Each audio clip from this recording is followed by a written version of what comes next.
Oh, anong nirereklamo mo, Champing? Lalabas ka na? Ikinulong ko nga muna siya dyan para makapaglaro ang mga mandirigma. Dahil kapag siya naglalaro sa tuloy na iyan ay hindi makaporma ang kanyang mga kasama. At heto nga ang kalagayan kapag hindi nakakulong si Champing. Gusto niya siya lang ang maglalaro sa tuloy na iyan. At pinapanood lang siya ng kanyang mga kasama. Ayaw niya napapagod sa nakahabol sa tuloy na iyan kaya tinatangay niya sa isang lugar. Napakalokong pusa. Nakita mo na yan. Hindi yan mamimigay. Gusto niya siya lang ang maglalaro sa tuloy na iyan. At maparaan talaga si Champing. Tatangayin niya ang kanyang laruan para hindi sumuot sa mga ilalim. Napakahusay. Oh, dyan mo pa talaga yan dinadala sa harap ng Uncle Casper mo, Champing. Ayaw mo na nga magpahiram. Pareho nga sila ng uncle niya gustong-gusto ang toy na iyan kaya magkasundo sila. Nakita mo yan? Walang bakbakan. Napakahusay.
May nagtanong dito kung hindi ba daw sila nahingi ng pagkain o nagugutom sa kalagitnaan ng araw dahil 2 beses nga lang sila kumakain sa isang araw. Itong mga puti hindi gaanong humihingi ng pagkain pero itong si Champing kada oras na lang nagbabantay sa pagkain.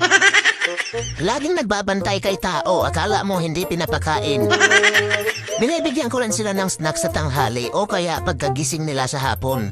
Dahil nga mga adult na sila ay istrikto ang kanilang kain 2 beses na lang sa isang araw. Hindi pwede bibigyan lagi ng pagkain tuwing nakatitig sila. Totoong nakakaawa silang tingnan dahil mukhang laging gutom. Pero hindi ibig sabihin ay kailangan silang bigyan ng pagkain. Dahil ayon sa studies, mas maganda na 2 beses na lang kumain ang mga senior sa isang araw. Isa pa sa dahilan ay meron sa kanilang hindi inuubos ang pagkain kapag maraming beses silang kakain. Kaya mas maganda na may strict feeding time talaga sila. Simula na mag-adult cat sila ay 2 beses na lang ang kain nila. At eto nga, wala namang nagkasakit sa kanila at namatay sa gutom. Sunto ka na naman kayong dalawa, ha? Ano na namang pinag-aawayan nyo? Champing! Wala na namang magawa ang berdugo, nabubuli niya naman sa buhay niya. Si Chloe na gusto lang naman matulog, ginugulpe niya na naman. Yan, Champing. Hindi pa talaga magpapaawat yan. Huwag ka nang lumaban o matras ka na doon, Champing. Matapos ang bakbakan nila ay meron namang episode 2 dito sa may banda. Chito versus Natnat sa puti sa itim. Walang panama si Natnat sa kanyang kapatid dahil lalaki nga si Chito.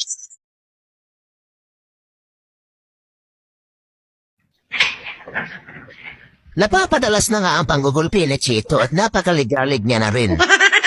Chito, tama na ang panggugulpi mo kay Natnat.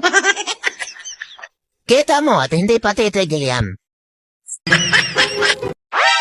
Heto na naman si Champing, hinahamon na naman ang suntukan si Chito. Walang kadala-dala, yan ang barako na kamasidyan sa kanya. Kapag ito na naman nabigwasan, siguradong tiklop na naman ang kanyang tainga. At ayan na nga ang sinasabi. No. Hindi alam ni Champing na nasa sulok lang ang kanyang Uncle Casper. Oh no! Ayan, taas ang dalawang kamay sabay suko. At ito ang sinasabing kapag gumalaw ka, bugbog ka.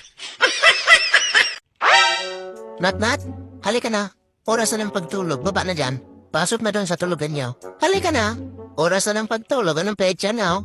Ando na yung mga kapatid mo, ikaw na lang hinihintay. Anong ayaw? Hindi ka pwede dyan matulog. Meron kayong tulugan doon. Halika na, Nat, baba na dyan. Hindi pwede, Nat.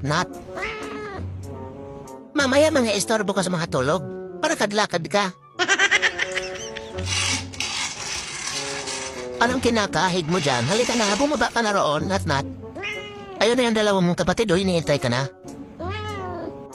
Hindi ka pwedeng matulog dito sa labas at sigurado magkakalkal ka na naman.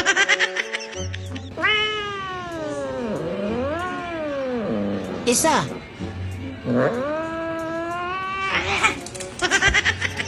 Aba, huwag kang kukunat-kunat, Nat, ha?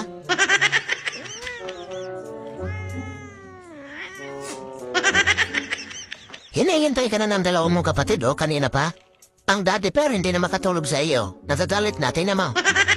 Hindi ka pwede matulog dito sa labas at mamaya-maya kung ano-ano naman kinakalkal mo. Halika na. Ayaw mo. Mamaya pang naglikot ka, doon ka matulog sa labas, ha?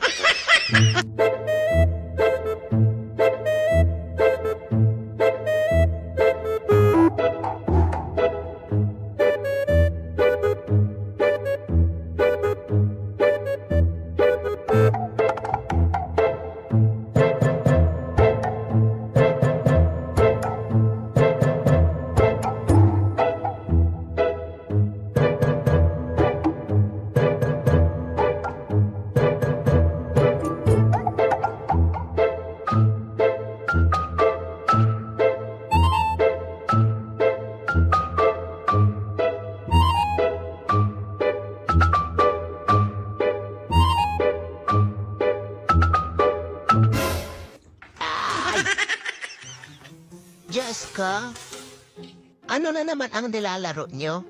Anong tawag dyan? Hilo-hiluhan? Sinasabi ko sa inyong dalawa, ha? Mamaya, mauuwi na naman yan sa sakmalan. Nag-aayos nga ako ng mga nilaban. Abay, ang dalawa namang ito, hindi na tumigil pati ang lagayan ng labahan, oh. Dinagdag nyo pa sa laruan nyo ang basket na iyan sa labahan. Ano, Meng? Tingin ikaw, tike?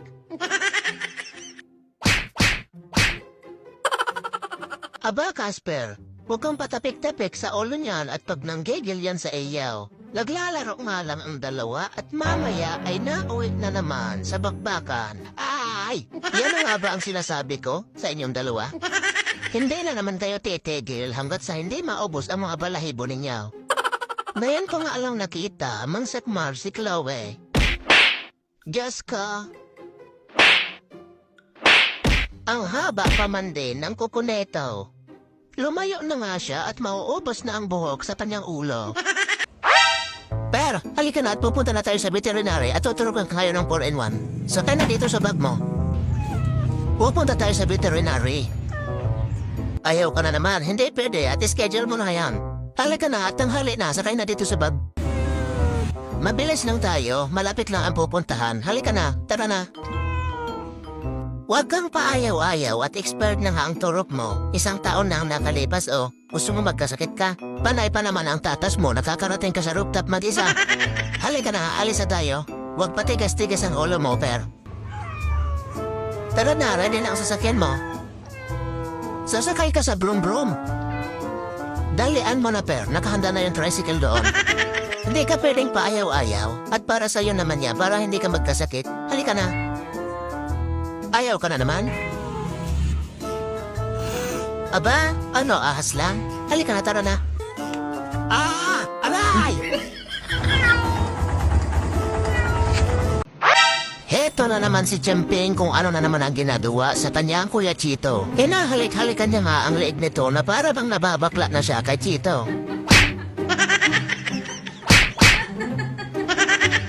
Nananahimik dyan si Chito sa tabi, pinuntahan niya na naman at aayain magsuntukan. Wala na namang magawang matino ngayong gabi si Champing. Nananahimik yung mga kasamahan niya ay pupuntahan niya sabay susuntukin. Naiinis na naman sa'yo si Chito. Tingnan mo, Chemping. Tutulog na sana yan si Chito at bagong kain, busog na busog, ay pinuntahan naman ni Chemping. Napaka-berdugo ng Chemping na ito.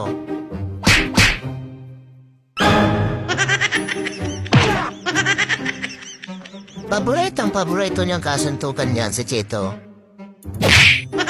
Di pa rin niya natigil. Chemping!